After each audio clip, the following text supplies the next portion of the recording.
સજન સ્વામીજી મહારાજની જય, અક્ષર પુરુષોત્તમ મહારાજની જય, શાસ્ત્રીજી મહારાજની જય, યોગીજી મહારાજની જય, ગુરુ હરિ પરમ પૂજ્ય હરિપ્રસાદ સ્વામીજી મહારાજની જય, પ્રત્યક્ષ ગુરુ હરિ પરમ પૂજ્ય પ્રભુ સ્વામીજી મહારાજની જય, હરિપ્રબોધમ પરિવારની જય જય જય.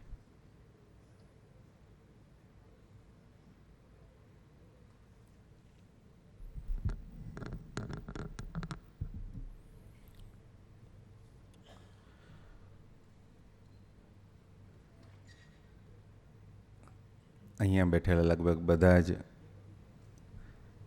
પોતાના જીવનમાં એક યા બીજા કોઈ અવસરે હોળી ધૂળેટી રમ્યા હશે. એવું કદાચ કોઈ ના પાડી શકે, વડીલોથી લઈ અને નાના યુવાનો સુધી.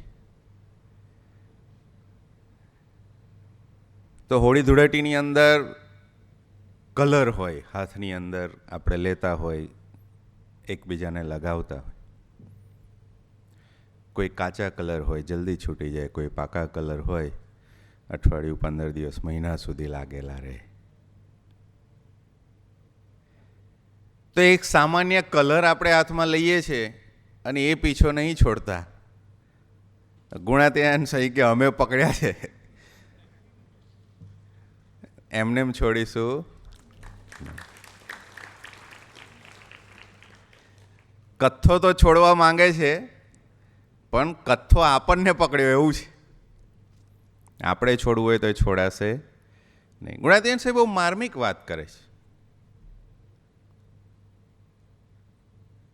તો આ જગતની અંદર લોકોએ બનાવેલા, ઉપજાવેલા કલરનું આ કામ છે, તો ભગવાનને સાધુનું કેવું કામ હોય? એ આત્માને રંગી દે. આપણે પકડી રાખવું પડે. જેટલો સમય એને પકડી રાખીએ એટલો સમય એનો એ કલર આપણને આપતા જાય, એનો એ રંગ આપણને આપતા જાય.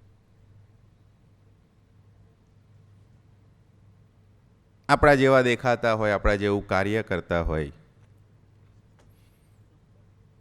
આપણા જેવું હલનચલન કરતા હોય, આપણા જેવી વાતો કરતા હોય,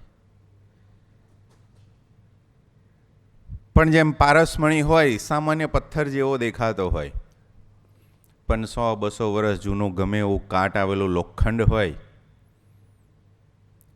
અને એને એનો સ્પર્શ થાય તો એ પથ્થર જેવો દેખાતો એ મણી એ 100-200 વર્ષ જૂના કાટ આવેલા લોખંડને સુવર્ણમય બનાવી દે, સોનામય બનાવી દે. એટલે જ કદાચ આપણા શાસ્ત્રકારોએ કહ્યું છે કે પારસ ઓર સંત મેં બડો અંતર જાન. પારસમણી અને સંત એ બેની વચ્ચેનો ફરક શું છે? તો એક ગોલ્ડમાં ટ્રાન્સફોર્મ કરી દે છે. ગમે એવું કાટ આવેલું લોખંડ હોય એને સુવર્ણમય બનાવી દે છે, જેની કોઈ વેલ્યુ નથી. સાવ રસ્ટી ગોલ્ડ, રસ્ટી આયન છે, સાવ કાટ આવેલું લોખંડ છે, એને એકદમ વેલ્યુવાળું કરી દે છે, એકદમ મૂલ્યવાન કરી દે છે. જેને સમાજમાં કોઈ પૂછતું નથી. કદાચ કબાડીવાળો બી 200 વર્ષ જૂનું કાટ આવેલું લોખંડ હોય તો એને એવો કોઈ ભાવ આપે નહીં.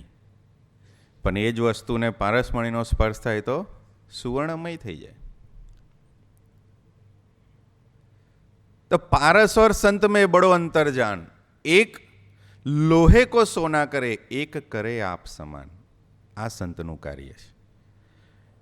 હમણાં આપણે બધા સ્મૃતિ દર્શન કરતા હતા. અહીંયા ગુરુહરિ પ્રબોધ સ્વામીજી આપણને એવી રીતના ગુરુહરિ પરમ પૂજ્ય હરિપ્રસાદ સ્વામીજીના રંગે રંગવા માટે, ભગવાનને કાયમ હૃદયની વચ્ચે પ્રસ્થાપિત કરવા માટે વિચરણ કરી રહ્યા છે અને આપણા પાસે યાત્રા કરાવી રહ્યા છે. આપણે બધા જાણે અજાણે સત્સંગ કરીએ છીએ. હમણાં થોડા દિવસ પહેલાં એમને રુચિ બતાવી કે આપણે આજુબાજુના વિસ્તારના અને અહીંયા લોકલ જે કંઈ ભક્તો છે એ બધા ભક્તોને એક નાનકડી સત્સંગ દર્શન સભા ગોઠવીએ. એના આયોજન સ્વરૂપે પ્લાનિંગ એ જ આપે.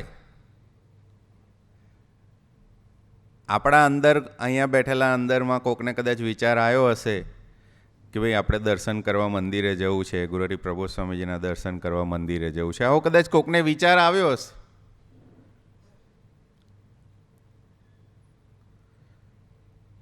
તો એ વિચારને પકડી અને એમને સામેથી સંકલ્પ કર્યો કે આપણે ભાઈ બધાને બોલાવી લઈએ, પરદેશ જઈએ પહેલાં અહીંયા બધાને દર્શન થઈ જાય. આપણે અહીંયા બેઠા છે, દર્શન કરી રહ્યા છીએ. તો એ દર્શનની અંદર આપણે એક ભાવ રાખવો છે. આપણે બધા આધ્યાત્મિક યાત્રાળુઓ છીએ, એટલે કદાચ જગતની લૌકિક વાત. આજે સવારે એક દીકરાનો મેસેજ આવ્યો, મને કે હવે ક્યાં સુધી કસોટી કરવાના છે, તમે પ્રબોધ સ્વામીને પૂછી લો. એમ મેં કીધું એક્ઝામ પાસ ના થાય ત્યાં સુધી એક્ઝામ તો આપવી જ પડે. ઇરિલેવન્ટ છે તમે કયા ધોરણમાં બેઠા છો. પાસ તો હા, તો જ તમારું વર્ઝન અપગ્રેડ થાય ને, તો જ તમારું લેવલ અપગ્રેડ થાય, તો જ તમારો ક્લાસ અપગ્રેડ થાય. એનું કોઈ ઓલ્ટરનેટિવ સોલ્યુશન નથી. આઈધર ક્લાસ છોડી દો, આઈધર સ્ટડી છોડી દો, અને either so must go on, ચાલુ રાખો. ગુરુજી પ્રબોધ સ્વામીજીનું આ દર્શન કોન્સ્ટન્ટ છે, કોન્સ્ટન્ટ. જ્યારે પણ એ ગુરુહરિ સ્વામીજીની સેવામાં હતા વર્ષોથી, હમણાં જયભાઈ પેલો પ્રસંગ કયો 88-89નો એ પ્રસંગ છે. ઘનશ્યામ ભટ્ટજી ન્યુયોર્કની અંદર એની એ મોટલ, અને એની અંદર ગુરુહરિ પ્રબોધ સ્વામીજી એવી જ રીતના જમીન પર સૂતા. હવે એક મોટલની અંદર દિવસમાં 10 વખત લોકો દારૂ પીવે, નોનવેજ ખાય, તો કેવી સ્મેલ આવતી હોય. આપણા ઘરની અંદર એકવાર એવી કોઈ ભલતી રસોઈ બની ગઈ હોય, કદાચ સહેજ બળી ગયું હોય, દુણાઈ ગયું હોય, તો અડધો દિવસ સુધી ઘરમાં સ્મેલ આવે. કોઈ એવી વ્યવસ્થા નથી ને એવી કોઈ સાનુકૂળતા નથી. એવી બધી જ પ્રતિકૂળતા એમને સહન કરી આપણા માટે. એમને કંઈ પરદેશ જવાનો મોહ હતો એવું નહોતું. એ અહીંયા રહ્યા હોત તો પણ એમની દિવ્યતા એની એ જ હતી, અને એ જ દિવ્યતા એ કરીને આપણા જેવા અનંત મુમુક્ષોને દર્શનનો આનંદ આપી શક્યા હોત. આપણા બધાની આત્માની યાત્રા એ ભગવાન તરફ, પોતાના તરફ ચલાવી શક્યા હોત. પણ એમણે સંકલ્પ કર્યો. ભગવાન સ્વામિનારાયણ છે યુપીથી ગુજરાત આવ્યા, આખું ભારતનું ભ્રમણ કરીને. કેમ? તો મુમુક્ષુની નજીક જઈએ, મુમુક્ષુને સામેથી મળીએ. કોઈ યાત્રાળુ હોય એને નજીકથી અમે મળીએ, એના મનના ભાવ જાણીએ, સ્વીકારીએ, એની પ્રાર્થનાને જાણીએ, એનો જવાબ આપીએ. આવી એમની એક ભાવના હોય.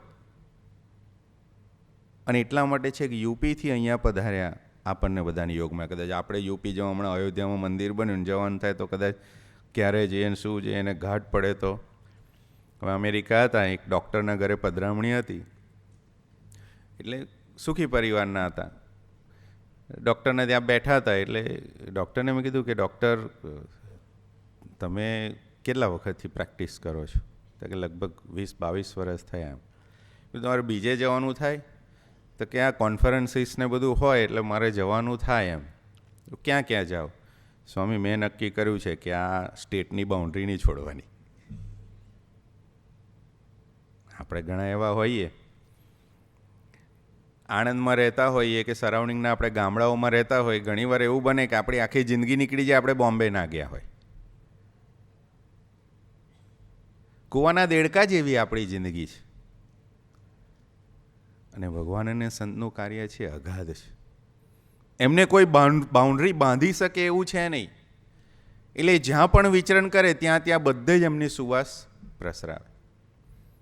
ગુરુહરિ સ્વામીજીએ 50 વર્ષ સુધી આ કાર્ય કર્યું, આપણને બધાને યોગમાં લીધા. ગુણા ત્યાં સકે મનવારું ભરીને કલ્યાણ કરવા છે. ભગવાન સ્વામિનારાયણ ગઢડાથી નીકળી વડતાલની ધરતી પર ચાલતા પધારતા હતા.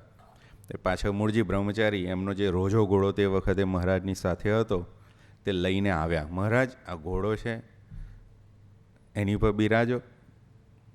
છેક વડતાલ જવું છે આપણે ગઢડાથી ચાલતા સંઘ લઈને, આપ ઘોડા પર બિરાજો, અમે બધા ચાલીએ છીએ. મહારાજ કે ના, આ વખતે અમે સંકલ્પ કર્યો છે કે અમારે પણ ચાલીને જવું છે. કેમ? તો કે ઘોડા પર જઈએ તો જે જીવ પશુ પક્ષી છે એને અમારો સ્પર્શ ના મળે. ચાલીને જઈએ તો એ બધાને અમારો સ્પર્શ મળે, એ બધાનું કલ્યાણ થાય. હવે ભગવાનની આવી અનંત યોજનાઓ હોય, આપણને ના સમજાય. આપણે બધા પણ એમની અનંત યોજનાનો એક ભાગ છે.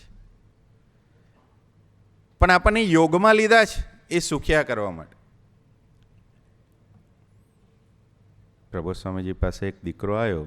દીકરાએ સહજ અવસ્થામાં પ્રભુ સ્વામીને કહ્યું, પ્રભુ સ્વામી આ શાંત નહીં રહેતું એમ. પ્રભુ સ્વામી કે મોટર ફિટ કરીશ મેં? તો કે ના ના એવું નહીં સ્વામી, બહુ વિચારો આવે છે એમ. પ્રભુ સ્વામી કે માણસ છે એટલે વિચાર આવે કે? માણસનું કામ શું છે? વિચારવાનું. તો કે માણસ છે એટલે વિચાર આવે, પણ આપણે માથે પડીને જીવતા થાવ એટલે એ વિચાર નીકળી જાય. વાત સામાન્ય છે, પણ એમાં વચનામૃતના ગૂઢ રહસ્યો, શાસ્ત્રોના ગૂઢ રહસ્યો ગુરુહરિ પ્રબોધ સ્વામીજીએ એમના દીકરાને આપી દીધા.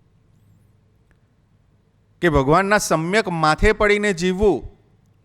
અહીંયા જે સંતો વિરાજમાન છે બધા, એવીડીની અંદર જે સંતો છે, જે સ્ટાફ છે, ગુરુહરિ હરિપ્રસાદ સ્વામીજી મહારાજ સ્થૂળ દેહે કરીને આ ધરતી પરથી પોતાની પારલૌકિક લીલા સંકેલીને પધાર્યા, ત્યારથી એ બધાને ગુરુહરિ પ્રબોધ સ્વામીજી એ જ યાત્રા કરાવી રહ્યા છે, માથે પડીને જીવવાની.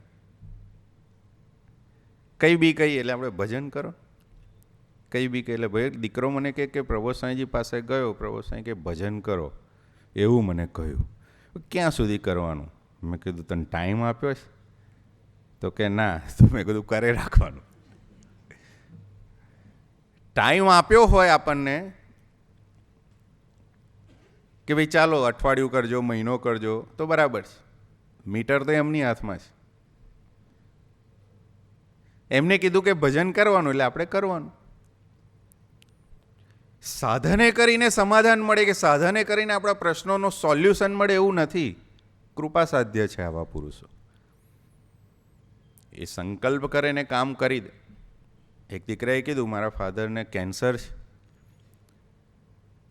તો સ્વામીજીએ કહ્યું કે ચિંતા ના કરીશ, તું 11 માળા ફેરવજે, અમે ઠાકોરજીને પ્રાર્થના કરીશું, તારા ફાધરને કેન્સર મટી જશે. હવે આપણે ખાઈએ તો આપણી ભૂખ જાય, નેચરલ છે ને, દેટ્સ અ યુનિવર્સલ ટ્રુથ. તો એમાં એવું કેવી રીતના બની શકે કે દીકરો 11 માળા ખાલી કરે, ખાલી 11 માળા? હવે મેડિકલ સાયન્સમાં, લોજિકમાં આ બેસે એવી વાત નથી, પણ એ આપણા મેડિકલ સાયન્સ કે લોજિકમાં બેસે એવા પુરુષ નથી. એ કીધું 11 માળા કરજો, 11 માળા કરીશું, અમે કૃપા ભગવાન અમે પ્રાર્થના કરીશું ને. એવું કે આશીર્વાદ આપીશું એવું તો ના બોલે. પ્રાર્થના કરીશું, મટી જશે. મટી ગયું. તો કૃપા સાધ્ય છે. પણ આપણે વર્ષોથી સાધન કરતા આવ્યા હોય, ડૉક્ટર પાસે જઈએ એટલે ડૉક્ટર આપણને 10 જાતની શરદી ખાંસી તાવની ગોળી આપતા હોય, એટલે આપણું મન ટેવાયેલું છે. એટલે ખાલી શરદી ખાંસી આવે છે તો પણ 10 જાતની અલગ અલગ ડૉક્ટર મેડિસિન પ્રિસ્ક્રાઇબ કરે છે, દવાઓ આપે છે. તો કેન્સર જેવો મહારોગ થયો હોય અને 11 માળા એ મટી જાય, તો એ એમનું કાર્ય છે, એ મટાડી. એ સંકલ્પ કરે તો મટી જાય. એટલે કદાચ પેલા દીકરાએ કહ્યું તે પ્રબોધ સ્વામીજી એને કહ્યું હશે ભજન કરો. ક્યાં સુધી કરો એવું કહ્યું? એટલે ભગવાનનું એક કાર્ય છે. અહીં સુધી પાણી આવે ત્યાં સુધી તો માણસ તરીકે કોઈ બી ભજન કરીશ. એ અહીં ને અહીં સુધી પાણી આવે ને ત્યાં સુધી ભજન કરાય. કેમ? આધારે જીવતા કરવા છે. મનબુદ્ધિનો આધાર બી, વ્યક્તિને સૌથી વહાલી કોઈ વસ્તુ એ તે મનબુદ્ધિ છે. એનો આધાર સરખો પણ રહેવા દેવો. સ્ત્રીનો કે ધનનો આધાર કદાચ કોઈ છોડી શકે, સામાન્ય છે. થોડો પ્રયત્ન કરે છૂટી જાય. કોઈ નાનું મોટું એડિક્શન હોય, ફાકી માવા ખાતા હોય, બીડી ખાતા હોય, સિગારેટ હોય, કંઈ બી હોય, એ કદાચ કોઈ પ્રયત્ન કરે છોડી શકે. મનબુદ્ધિનો જે આધાર છે એ જેમ જેમ જેમ છૂટતો જાય ને એમ એમ ભગવાન પોતે અંદર બેસતા જાય. અને એટલે પ્રબોધ સ્વામીજી સામાન્ય વાત કરી કે ભજન કરજે, અવધિ ના આપી, કોઈ ડેડલાઇન ના આપી, ભજન કરજે. તો આપણે બધા બેઠા છે, આપણને એવી જે નાની મોટી આજ્ઞા કરી રહ્યા છે. કે ભાઈ આપણે સિન્સિયર સત્સંગ કરીએ આપણા આત્માના માટે. જે વિસ્તારની અંદર આપણે સત્સંગ કરીએ છીએ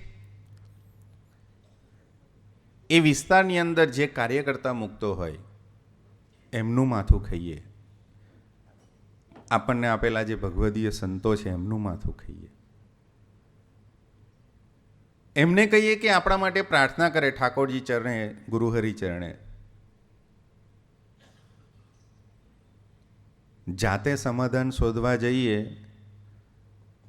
તો ઘનઘોર અંધારાની અંદર બાખોડિયા મારવા જેવું છે. ને ભગવાનનું કામ એવું છે કે આખી રૂમની અંદર અંધારું હોય ને એક દીવો પ્રગટાવે ને રૂમમાં અજવાળું થઈ જાય. એમ હૃદયને વિશે ને અંતરને વિશે ગમે એવું અંધારું હોય, એ જે દિવસે સંકલ્પ કરે કે કૃપા કરે એ દિવસે એમની મૂર્તિ રૂપી અજવાળું અંદર કરી દે. એ એમનું કાર્ય છે. અને એટલા માટે આપણને યોગમાં લીધા છે, એટલા માટે એમને સંકલ્પ કરીને આજે સામેથી આ દર્શન આપવા માટે આપણને અહીંયા બોલાયા છે. તો આપણે સાધના જેવું કંઈ છે નહીં, ખાલી ઊભી નહીં કરવાની. પ્રભુ સ્વામીજી કાયમ એક વાક્ય બોલે, જ્યારે પણ કોઈ દીકરો આવે, કોઈ કાર્યકર્તા એમની પાસે આવે અને વાત કરે કે પ્રભુ સાહેબ મારે શું કરવાનું, પ્રભુ સાહેબ કે કંઈ નહીં કરવાનું, 99% સાધના તો ગુરુ હરિ કરવાના છે, આપણે 1% જ કરવાની છે. આ વાક્ય એમનું કાયમનું છે કે મોટા પુરુષ ગુરુહરિ હરિપ્રસાદ સ્વામીજી મહારાજ કાયમ આ વાત કરતા આપણને કે મોટા પુરુષ 99% સાધના કરે, જે પણ સત્સંગી સાધક હોય એને 1% સાધના કરવાની અખંડ સુરુચિ રાખીને. એ સાધના એટલે શું? તો 2 હાથ જોડીને કે એમ કરવાનું.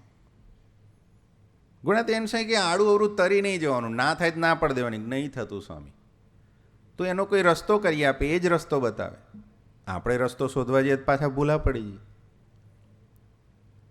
એટલે આજ્ઞા આવે દર વખત પ્રભુ સ્વામીજી કરે એવું તો છે નહીં. એ આપણા વિસ્તારમાં જે પ્રાદેશિક સંતો વિચરણ કરે એને આજ્ઞા કરે, અથવા કોઈ કાર્યકર્તાને ક્યારેક દર્શન આપીને વાત કરે. તેવા વખતે આપણે મનબુદ્ધિ બંધ કરી સરળ કરીને સ્વીકારવાનું. અને ક્યાંક ન સમજાય તો આપણે પૂછી લેવાનું. હમણાં જયભાઈ કહેતા, ધારો કે ગુરુપ્રસાદ સ્વામીજી છે, આનંદ સાગર સ્વામી છે, તો અહીંયા લોકલ વિસ્તારની અંદર આપણે બધા વર્ષોથી એમના યોગમાં છે. નાના મોટા પ્રશ્નો હોય તો આપણને એ સમાધાન આપે છે. તો એમનું માથું ખાઈએ, એમને કહીએ કે તમે અમારા માટે ઠાકોરજી ચરણે, ગુરુહરિ ચરણે પ્રાર્થના કરો. આપણે કહી શકીએ તો યાત્રા નિર્વિઘ્ને આગળ થતી રહે. એના માટે એમને યોગમાં લીધા છે. યાત્રા અટકાવવા માટે યોગમાં નથી લીધા. પણ એ જે 99%ની યાત્રા એ આપણા માટે કરી રહ્યા છે ને, એમાં આપણે ફૂલ્લી સાથ આપવો પડે. આપણે એવું માનીને ચાલીએ છીએ કે એટલે 99% યાત્રા હું કરી રહ્યો છું, આખા જગતનો જેટલા બી પ્રશ્નો છે, જેટલો ભાર છે, બધો મારા માથા પર છે, અને એ 1% કરી રહ્યા છે અને એટલે દેખાતા નહીં. પરીક્ષા ચાલતી હોય ને ત્યારે જે નિરીક્ષક હોય ને એને ઓબ્ઝર્વર કહેવાય. એનો મીન્સ શું ખબર? એ સાયલન્ટલી જોયા કરતા હોય કે કેટલા શાંતિથી, સિન્સિયરિટીથી આ જે પરીક્ષાર્થી છે પરીક્ષા આપે છે. તો એમનું કાર્ય છે. જે દિવસે એમને એવું લાગશે કે આપણે 100% એ લેવલે છીએ કે આપણે એમનો રાજીપો પ્રાપ્ત કરી શકીએ, એ દિવસે એમને વાર નહીં લાગે આપણી પાસે આવતા. સુદામાને આખી જિંદગી ભટકાયા ભગવાને, આખી જિંદગી. પણ જે દિવસે એને રિયલાઇઝ થયું કે મારી પાસે શરણાગતિ સિવાયનું કોઈ ઓપ્શન નથી, સરેન્ડરનેસ સિવાયનું કોઈ ઓપ્શન નથી, અને જે દિવસે એ ભગવાન પાસે શરણાગતિ સંપૂર્ણ ફિઝિકલી અને મનબુદ્ધિની સ્વીકારીને ગયા, એ દિવસે ભગવાને એને બધી રીતે સુખ્યા કરી દીધા. તો આપણે આજે ઠાકોરજી ચરણે, ગુરુહરિ પરમ પૂજ્ય પ્રબોધ સ્વામી ચરણે પ્રાર્થના કરવી છે કે હમણાં થોડા દિવસની અંદર ગુરુહરિ પ્રાગટ્ય દિવસ આવશે 23મી મે. વર્ષોથી આવે છે, વર્ષોથી એ દિવસ જાય છે, પણ આપણે કોઈક સંકલ્પ કરીએ કે જે દિવસ આપણે એમના તરફ યાત્રા કરવાનો સંકલ્પ કરીએ, જે દિવસ આપણે આપણી બાઉન્ડ્રી છોડીને મન બુદ્ધિની સત્સંગની અંદર સિન્સિયરલી દોડવા પ્રયત્ન કરીએ. ગયા વર્ષે પ્રભુસ્વામીજીએ કાર્યકર્તાની મિટિંગ કરી ત્યારે એક આજ્ઞા કરી હતી કે આપણે દરેક વ્યક્તિ, દરેક અમરીશ, દરેક યુવાન એવો પ્રયત્ન કરીએ કે વર્ષે 5 વ્યક્તિ, 5 પરિવાર સત્સંગની અંદર જોડાય. સિન્સિયર પ્રયત્ન બધાએ કરવાનો. આશીર્વાદ એમના છે, એમને સંકલ્પ કર્યો એટલે એની અંદર આશીર્વાદ. ભગવાન સ્વામિનારાયણે કહ્યું કે મારી આજ્ઞા છે, એની અંદર મારી મૂર્તિ રહી છે. તો એ કેવી રીતના છે? તો સર જ્હોન માલ્કમને શિક્ષાપત્રી આપીને શિક્ષાપત્રી યુકેની અંદર ગઈ, ભગવાન સ્વામિનારાયણ ત્યાં આગળ પધાર્યા. કેમ? કારણ કે શિક્ષાપત્રીની અંદર જ ભગવાન સ્વામિનારાયણ એવું લખ્યું છે કે આ અમારી શિક્ષાપત્રી છે, અમારા વચન છે, અમારું સ્વરૂપ છે. અને એ સ્વરૂપ તો શિક્ષાપત્રી જ્યાં જ્યાં ગઈ ત્યાં ભગવાન સ્વામિનારાયણ ફિઝિકલી પધાર્યા, દિવ્ય દેહે નહીં, કારણ કે શિક્ષાપત્રી ફિઝિકલી ગઈ છે. એટલે ભગવાન સ્વામિનારાયણ પધાર્યા. એટલે યોગીજી મહારાજ એવું બોલ્યા કે ભગવાનની પ્રસાદીની ધરતી છે. તો એક શિક્ષાપત્રી ત્યાં પહોંચી અને એ પ્રસાદીની થઈ, એ ધરતી પ્રસાદીની થઈ, આપણને બધાને યોગમાં લીધા છે. તો આપણને પ્રસાદીના ના કરે, આપણા હૃદયની વિશે ના બેસે. એના સંકલ્પ સાથે તો આપણને લીધા છે યોગમાં. હજારો લાખો લોકો અહીંયા છે, એમાંથી કોઈને એમને યોગમાં લીધા નથી. સ્વામીજી એકવાર અમારા પ્રાદેશિક સંતોની મિટિંગ કરીને બિરાજેલા, અને ત્યારે સ્વામીજી એક વાત કરેલી. સ્વામી કે હું સંકલ્પ કરું ને તો અહીંથી છાણી સુધી સાધુ થનારાની લાઈન લાગે કે. આવું સ્વામીજીએ કહેલું. અહીંયા બેઠેલા ગુરુપ્રસાદ સ્વામી છે, જે સંતો હાજર છે એમને ખબર હશે. અહીંથી ક્યાં સુધી? એટલે મંદિરથી છાણી સુધી સાધુ થનારાની લાઈન લાગે સ્વામી કે. હવે સાધુ થનારાની લાઈન લાગે તો એ સંકલ્પ કરે તો અમરીશ કે યુવાન થનારાની કેટલી લાઈન લાગે. એ કહી રહ્યા હતા કે અમે સંકલ્પ કરીશું એ દિવસે આ બધું જ કાર્ય થઈ જશે. તમે હાથ પગ ચલાવો, હાથ પગ એ બળ આપવા તૈયાર છે. સનાતન સિદ્ધાંત છે એમનું, સનાતન કાર્ય છે. ભગવાન સ્વામીના વચનામૃતની અંદર કદાચ ભાગવત ગીતાના સેંકડો શ્લોકો છે, એની અંદર આ એક શ્લોક પસંદ કરીને ભગવાન સ્વામિનારાયણે મૂક્યો છે, નમે ભક્ત પ્રણશ્યતિ. તમે જે આશરો કરો છો, તમે જે શરણાગતિ સ્વીકારો છો, તમે જે મારા થઈને રહો છો, એનો કોઈ પણ સંકલ્પે, કોઈ પણ પરિસ્થિતિની અંદર, કોઈ પણ કાળની અંદર નાશ થવા દેતો નથી. આ એમનો સંકલ્પ છે. ગુરુજી પ્રભુ સ્વામીજી આપણને એ શીખવાડી રહ્યા છે, આપણને એ તરફ યાત્રા કરાવી રહ્યા છે. તો આજે આપણે એમના ચરણે પ્રાર્થના કરવી છે કે એમને યોગમાં લીધા છે, ધીરે ધીરે એમના તરફ દોરી રહ્યા છે, આપણને દોડાવી રહ્યા છે. તો બહારની ફિઝિકલ ગરમી છે એ તો છે ને, એસી ચાલુ કરીએ, પંખા નીચે બેસીએ એટલે ચાલો નીકળી બી જાય. પણ જે અંતરની ગરમી છે, જે કરોડો જન્મોથી હઠમાની, ઈર્ષાની, સ્વભાવ પ્રકૃતિની, એ ક્યારે નીકળે? તો સિન્સિયર સત્સંગ કરવાનો સંકલ્પ કરીએ ને તો નીકળે. એક અમરીશ તરીકે, એક કાર્યકર્તા તરીકે, યુવાન તરીકેની આપણી આ ફરજ છે. તો આજ્ઞા એકદમ નાની છે. એક કાઢવા માટેનું શું? સૌથી નાનામાં નાની આજ્ઞા, 5 પરિવાર સત્સંગના માર્ગે ચાલે. આ નાનામાં નાની આજ્ઞા છે. પણ એમને ગયા વર્ષે એક સામાન્ય આજ્ઞા આપીને, એ આજ્ઞા છે આ. તો લગ્નની અંદર આપણે 200-500 જણાને ઇન્વાઇટ કરીએ જ. આપણે પ્રયત્ન એવો કરીએ કે સભાની અંદર આપણે એવા 5, 50, 100 જણાને નિમિત્ત બનીને લઈ આવીએ. તો એમે તો ખાલી એમને 5 જણા માટે કહ્યું છે, વર્ષે ખાલી 5. તો આજે એમના ચરણે પ્રાર્થના કરીએ કે સંકલ્પ એમને કર્યો છે, તો 5 પરિવાર આપણા દરેક માટે એમને શોધી પણ રાખ્યા હશે. ગુણાત્યાન છે કીધું મનવારું ભરીને કલ્યાણ કરવા છે તો કેમ ના થાય? તો એ મનવારું ભરીને જે સીપ છે એની અંદર જે ભગતોને આધ્યાત્મિક યાત્રા કરાવવાની છે એમને કરીને બેઠા છે, માર્કિંગ કરીને બેઠા છે કે આ બધાને મારે યાત્રા કરાવવાની છે. માર્કિંગ કરે. આપણે શું કરવાનું? આપણે એમને સત્સંગના માર્ગે ચાલે એ આપણી એમના તરફની યાત્રા છે, આપણા આત્માની. એ આપણી નિષ્ઠા પર ડિપેન્ડ છે. એ આપણે કરેલી કથા વાર્તા પર ડિપેન્ડ, આપણે વાગોળેલી કે વિચારેલી કથા વાર્તા પર ડિપેન્ડ છે, આપણે કરેલા સ્વાધ્યાય ભજન પર ડિપેન્ડ છે. તો આજે એ પ્રાર્થના કરીએ કે આપણું સ્વાધ્યાય ભજન છે એમના તરફનું બને, આપણી યાત્રા છે એમના તરફની બને. એમને જે સંકલ્પ કરીને આપણને આજ્ઞા કરી છે, હજારો કિલોમીટરની યાત્રા અત્યારે એ કરી રહ્યા છે, પોતે ભારતની અંદર કરે છે, પરદેશ જાય તો ત્યાં કરી રહ્યા હોય. તો એક એક ભગતને, એક એક યુવાનને 1-on-1 મળે છે. એમના મનમાં ભાવના એટલી જ કે મુમુક્ષુ ભગવાનના માર્ગે ચાલી જાય.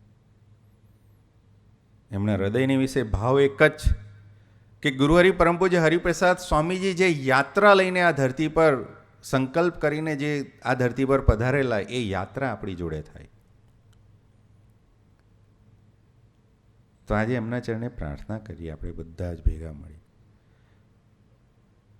કે ભાઈ પસંદ તો કરી લીધા છે, તો હું જેને પસંદ કરું છું એને જ મારું જ્ઞાન થાય એવું ભગવાન શ્રી સ્વામિનારાયણનું વચન છે, ભગવાન શ્રી કૃષ્ણનું વચન છે, સનાતન પુરુષોનું આ વચન છે. અને ગુરુહરિ પ્રબોધ સ્વામીજી પાસે જ્યારે એક દીકરો બે હાથ જોડીને પ્રાર્થના કરવા આવ્યો ત્યારે પ્રબોધ સ્વામીજી આ જ વાત કીધી. એ કે હું વાંચું છું, કથા વાર્તા વાગોળું છું, પણ યાદ નથી. પ્રબોધ સ્વામી જે દિવસે સંકલ્પ કરશે એ દિવસે બધું યાદ રહેશે, જ્ઞાન છે એ પચી જશે, ઉતરી જશે, ઓટોમેટિક ફૂટશે. એને પચાવવા ઉતારવા માટે પ્રયત્ન કરવાનો નહીં. આપણે શું કરવાનો? સિન્સિયર પ્રયત્ન કરવાનો, એફર્ટ.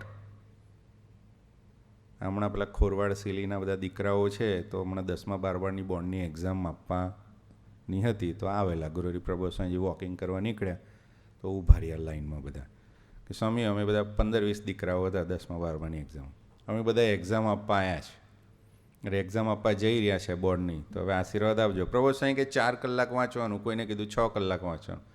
તો એ જે આજ્ઞા હતી એ જેને સિન્સિયર પકડી રાખી બધાને 80% ઉપર આવે, એકે દીકરો ફેલ થયો નહીં.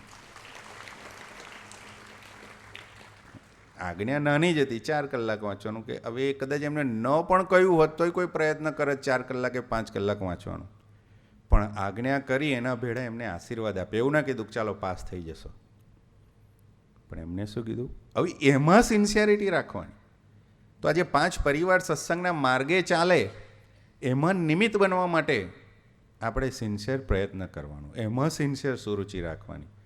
તો આજે એમના ચરણે એ પ્રાર્થના કરીએ કે આપણને કૃપા કરી અને એવું કોઈક માર્ગદર્શન આપે, એવા આશીર્વાદ આપે કે આપણે સાચા અર્થની અંદર એમને જે રીતના આપણી પાસે એકાંતિકી યાત્રા, એકાંતિકી ભક્તિ કરાવી છે એ કરી શકીએ, એવો રૂડો બુદ્ધિયોગ અને બળ આપણને પ્રદાન કરે. એ જ એમના ચરણે પ્રાર્થના. સજાનંદ સ્વામી.